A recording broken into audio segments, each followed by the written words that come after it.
નમસ્કાર, India TV લાઈવમાં આપનું સ્વાગત છે। હવે જોઈએ આજના સમાચાર। નસવાડી સેવા સદન ખાતે મામલતદારને આદિવાસી ભીલ સમાજના યુવાનને અપશબ્દ બોલી માર્યો હોય તે સંદર્ભે આદિવાસી મહાસંઘ અને ભીલ સમાજ દ્વારા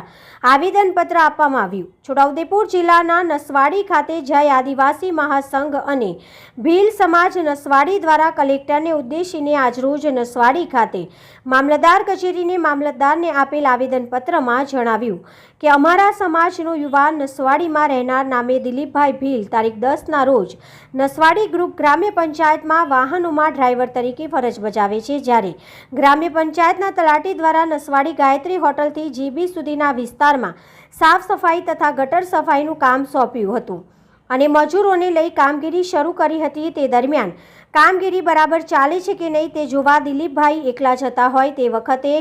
એસટી ડેપો તરફથી સર્વેશભાઈ મેમણ આવ્યા અને કહેવા લાગ્યા કે તું અમારું માનતો નથી, અમારા વિસ્તારનું કામ કરવા તને કહેલું તું કેમ કરતો નથી। ત્યારે સર્વેશભાઈએ દિલીપભાઈને મા બેન સમની ગાળો બોલી જાતિ વિશે અપશબ્દો બોલ્યા હતા, જે બોલવાનું દિલીપભાઈએ ના કહેતા ઉશ્કેરાઈ ગયા અને કહેવા લાગ્યા કે આ મારો એરિયા છે, તને જે કહું એ તારે કરવાનું રહેશે, તને મારી મારીને તારા ડૂચા કાઢી નાખીશ તેમ કહીને ધક્કો મારી નીચે પાડી દીધો હતો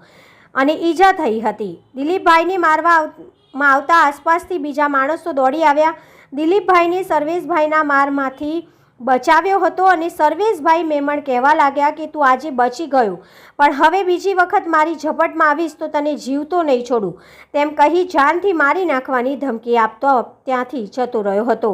જે કૃત્ય અમારા આદિવાસી સમાજના માનહાનિ પહોંચાડી છે અને આરોપીને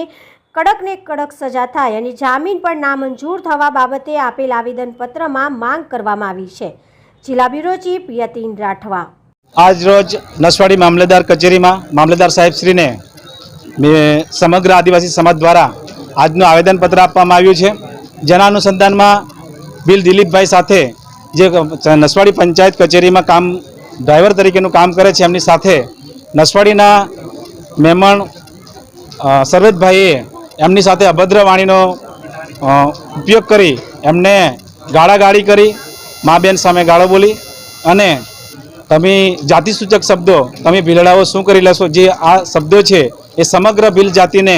અપમાનિત શબ્દ છે અને આખો સમાજ એને વખોડી કાઢે છે। આ આરોપી જે ભીલડા જેવો શબ્દ વાપરીને એટ્રોસિટી એક્ટ મુજબ ગુનો દાખલ થયો છે, તે ગુનાને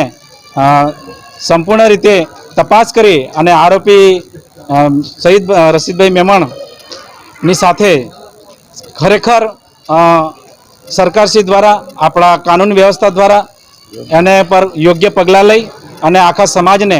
જે ઠેસ પહોંચી છે એ ઠેસ બહુ દુઃખદ છે, તો એને એવી આશા રાખીએ છીએ સમગ્ર આદિવાસી સમાજ દ્વારા અને ભીલ સમાજ દ્વારા પણ કે આ સમાજની જે ઠેસ પહોંચી છે એ ઠેસને આ કડકમાં કડક પગલાં લે અને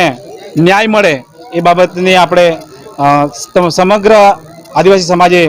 અપીલ કરે છે। જય આદિવાસી, જય જોહાર।